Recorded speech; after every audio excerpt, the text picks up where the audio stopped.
আসসালামু আলাইকুম রহমতুল্লাহ। হ্যালো বন্ধুরা, সকলে দেখতে পাচ্ছ এই মুহূর্তে যে অবস্থা চলছে বর্ষাকালের। আর এটা আমাদের জমি বলতে যেটাকে বলা হয় ঘের বা ফিশারি। আর পানি হয়ে এমন পানি হওয়া হলো যে পানিতে পুরো একদম সব জায়গাটা পুরো ডুবিয়ে দিল আমাদের এদিকে। হ্যাঁ, কী দেখাবো দৃশ্যটা, খুব দুঃখজনক ঘটনা এটা, যে সবার জমি এখন একত্রিত হয়ে গেছে পানিতে। যেমন ভাসমান নদী যেমন দেখা যায়, ঠিক তেমনি যেন এটা পুরো নদী নদী আকারে হয়ে গেছে। হ্যাঁ, কোনো জায়গায় বাদ নেই যে সে জায়গাটা পানি থাকতে।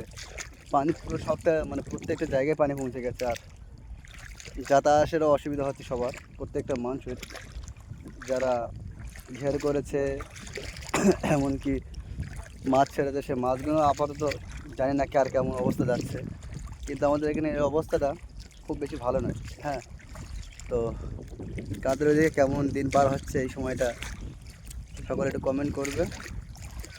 আমাদের অবস্থা এই, পুরো বর্ষাকালে মানে পানিটা পুরো একদম ভরে গেছে আমাদের এদিকে।